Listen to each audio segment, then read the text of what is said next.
problem using it to his advantage. As he approached, Rain's gaze moved around the store nervously. "What is it you seek, then? Love seat, chaise? Whatever it is, make it quick." "The location of your uncle." Rain froze halfway to his desk, his eyes blinking rapidly as he stared at Erion. "Get out," he uttered tersely. Erion forced a cool smile. "Your customer service leaves much to be desired, Mutori." "You are no customer here," Rain said fiercely.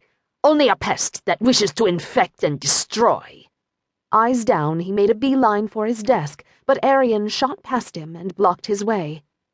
"Why do you protect a monster?" Erion growled. Rain's gaze lifted and his eyes narrowed. "I see only one monster, and he stands before me." "Then you are a fool." "Perhaps, but I remain alive, and that is all I can hope for now." He started forward again, and this time Erion allowed him to pass. "I'm surprised you came alone," Rain continued, rounding his desk, "without the added muscle. Where is the other one, like you, but pure blood?" The sting of the male's words found their mark. Erion was as pure-blooded as his twin, but unlike Nicholas, he had been born a Mutori, a mutant vampire with strains of other creatures' DNA.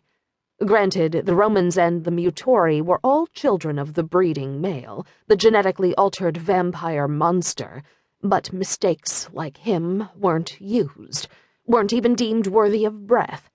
Erion and his beast brothers and sister, Fane, Lycos, Hilo, and Dylan, had been luckier than most, though only if you call being rescued from the trash bin by a mad vampire and raised in a laboratory lucky.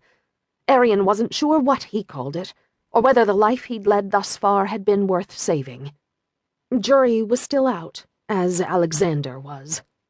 "My brother is searching for Cruen as well," Erion told the nervous-eyed male. In fact, now that the moon and stars provided the only light to brighten the sky, all the brothers, Mutori and Roman, were spread out searching for the vampire and for Lad. Rain clucked his tongue. "A fool's errand. Whatever you want him for, you would be best to forget it. My uncle wouldn't hesitate to kill even the ones he calls family if they get in the way of what he wants." "I will take that chance," Erion stated flatly. From behind the counter, the Mutori laughed softly. "How brave you are, Mutori. I, however, have no interest in baiting a rabid shark with my blood.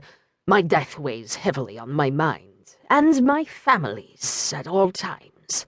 He flipped through a file of papers on the table. "Speaking of which, where is my elixir? The one you promised me, the one you believe Cruen may have, the one that may prolong my life." Erion grunted. "I must get to Cruen to find it." "Then we are at an impasse," the male said sadly.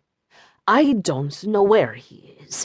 He has not contacted me in some time." Erion's eyes narrowed. "You know something. I can feel it, smell it."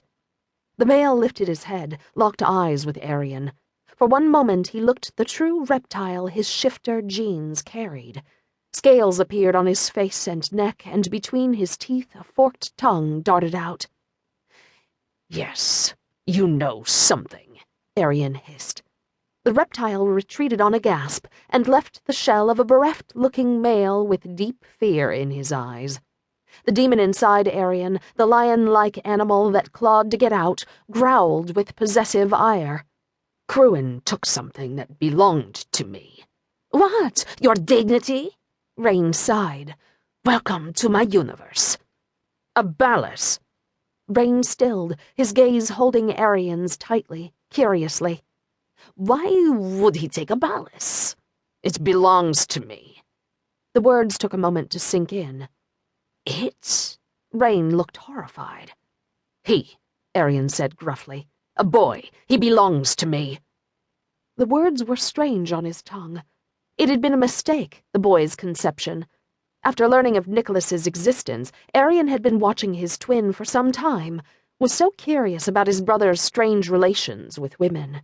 Now Erion knew that Nicholas had only been carrying out a long stretch of torment from his past, a pattern of prostitution that his mother, their mother, had forced upon him as a young vampire.